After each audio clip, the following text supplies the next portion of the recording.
আমার নবীজি আল্লাহ রাব্বুল আলামিন আমার মায়ের রাসূলকে অফার করেন। আল্লাহ পাক তার বন্ধুকে, তার প্যারা হাবিব মুহাম্মদ রাসূলুল্লাহ সাল্লাল্লাহু আলাইহি সাল্লামকে জিবরাইল ইসলামের মাধ্যমে জানিয়ে দিলেন, জিবরাইল তুমি আমার বন্ধুকে জানিয়ে দাও, আমার বন্ধুকে আমি আল্লাহ পাকে ইচ্ছে পোষণ করি আমার সঙ্গে আরশে আজিমে নিয়ে আসার জন্য। আমার বন্ধুর ইন্তেকালের পর, আমার বন্ধুর ইন্তেকালের পরে আমার বন্ধুর দেহ মোবারকটা আমি আল্লাহ পাকে ইচ্ছে করি আরশে আজিমে নিয়ে আসার জন্য। তুমি কি আমার বন্ধুকে অফার করো? কি জবাব দেয় আমার বন্ধু? শোনো, আমাকে জানায় দিলাম। ইসলাম আল্লাহর হাবিবের কাছে হাজির হলে বলে, আসসালামু আলাইকা ইয়া রাসূলুল্লাহ, আসসালাতু ওয়াসসালামু আলাইকা ইয়া হাবিবাল্লাহ, আসসালাতু ওয়াসসালামু আলাইকা ইয়া শাফিউল মুযনিবিন হাবিব।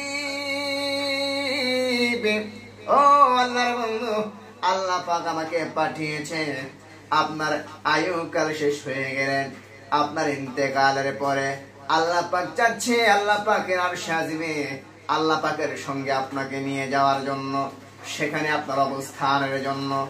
আপনার অভিমত কি? আল্লাহ পাক জানতে চেয়েছেন।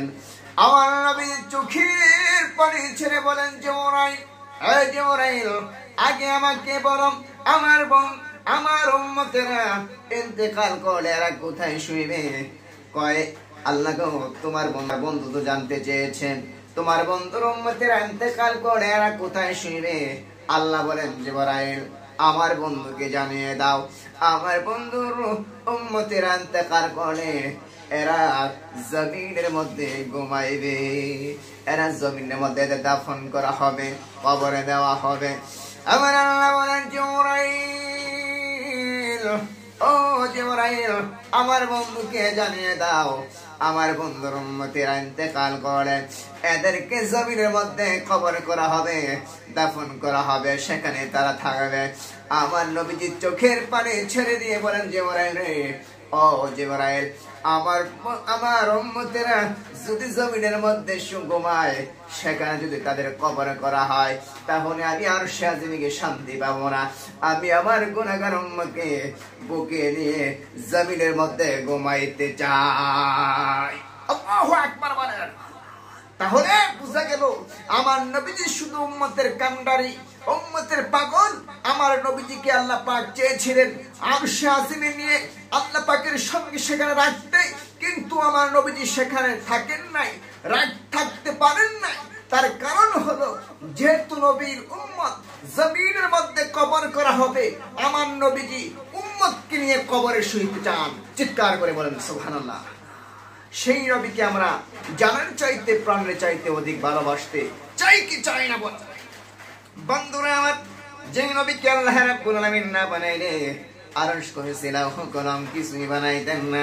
আমার আল্লাহ সাত আসমান সাত জমিন লৌহ কলম আরশ করে এরা তখন আমার আল্লাহ কিছুই বানাইতেন না।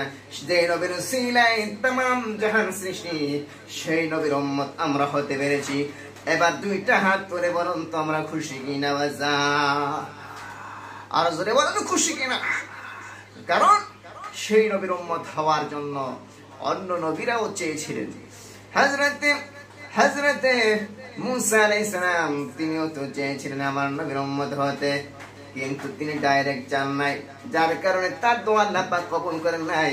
আগে থেকে জানতেন ঈসা রুহুল্লাহ, সেই জন্য ঈসা রুহুল্লাহ চেয়েছিলেন। ঈসা রুহুল্লাহ বলেছেন, আল্লাহ আখির জামানার তোমার বন্ধু মুহাম্মদ রাসূলুল্লাহ সাল্লাল্লাহু আলাইহি ওয়াসাল্লামের উম্মত হতে চাই।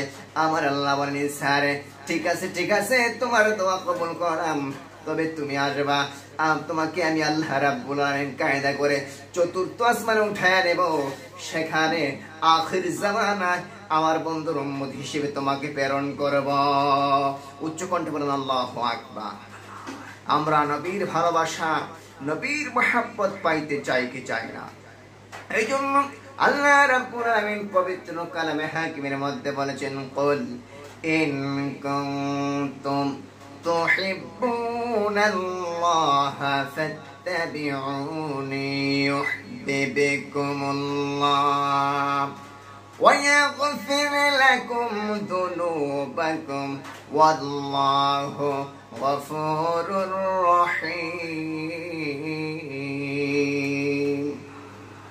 আল্লাহ বলছেন হাবিব আপনি পৃথিবীর মানুষদেরকে জানিয়ে দেন যদি তোমরা আমি আল্লাহকে ভালোবাসার দাবি করো ফাত্তাবিউনি তাইলে যেন বন্ধু আপনার অনুসরণ করে আপনাকে ভালোবাসে যদি তারা আপনাকে ভালোবাসে আপনার অনুসরণ করে আপনার ইত্তেবা করে আমি আল্লাহ রাব্বুল আলামিন তাদেরকে ভালোবাসবো শুধু তাদেরকে ভালোবাসবো না তারা যে পূর্বে গুনাহগুনি করেছে কবিরা সগীরা শিরক বেদাত যত গুনাহ করেছে ও বন্ধু আপনাকে অনুসরণ করার খাতিরে আপনাকে ভালোবাসার খাতিরে আমি আল্লাহ রাব্বুল আলামিন তাদের পূর্বের সমস্ত গুনাহগুনি মাফ করে দিব আল্লাহু আকবার সুতরাং নবী হচ্ছেন আমাদের জান নবী হচ্ছেন আমাদের প্রাণ সেই নবীকে আমাদেরকে অন্তরের গভীর থেকে ভালোবাসতে হবে কি হবে না আপনি যদি